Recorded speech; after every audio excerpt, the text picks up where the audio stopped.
Shalom, shalom, my dear friends, my dear brothers and sisters. And today we are going to study the Torah again, the portion of Va'et Kanan or Parsha Va'et Kanan that can be read from the Barim, Deuteronomy chapter 3, verse 23 until chapter 7, verse 11 of the book of the Barim, the fifth book of the Chumash or the five books of Moshe. And the word Va'et Kanan meaning to say, and I plead. And this plead is concerning Prophet Moshe, wherein in verse 23, he reiterated the previous encounter of Prophet Moshe with Hashem, that he pleaded Hashem that if possible, he will proceed. He can go to the promised land of in Canaan. Now, Prophet Moshe pleaded because God had already made an injunction that Prophet Moshe will not be able to reach the promised land because of the incident in the water of Meribah, and God made a judgment that Prophet Moshe will die outside the land of Israel.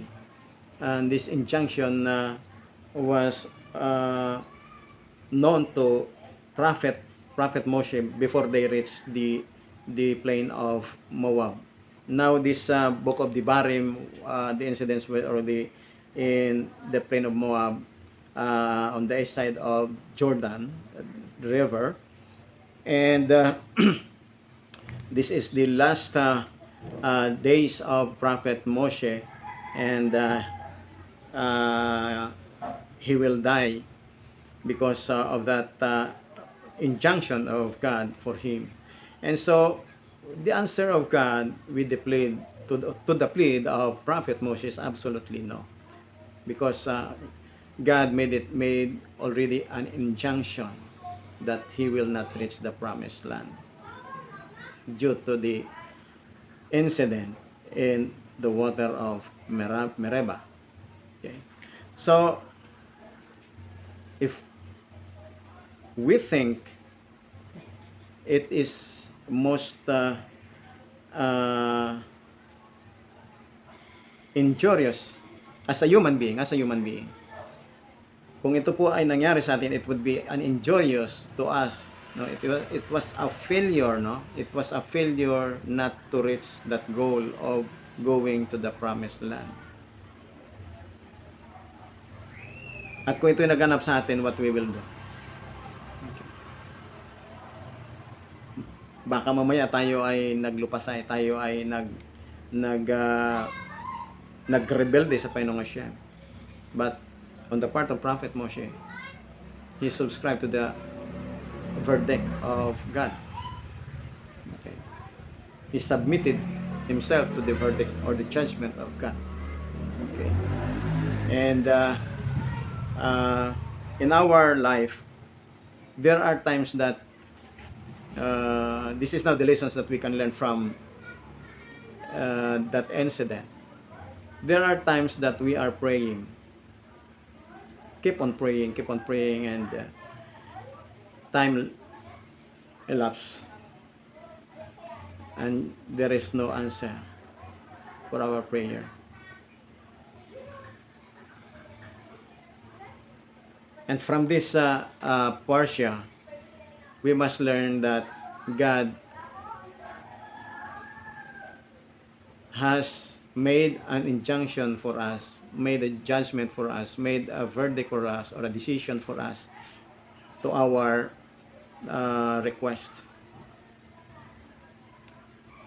And it is our responsibility to know and discern whether the answer of God is no, or yes, or delayed, or not now.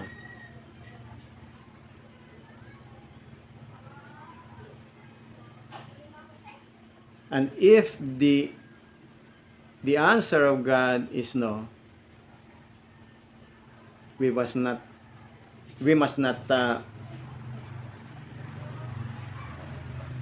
have a feeling of disappointment, or a feeling of disgrace, or a feeling of remorse, but we have to rejoice before God, even if His answer is no.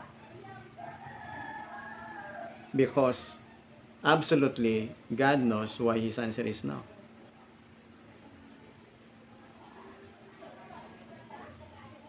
So, part of our reverence to God is that we have to respect Him even if His answer to our request is no. So we must learn to submit to His will. We must learn to submit to His decision, to His answer.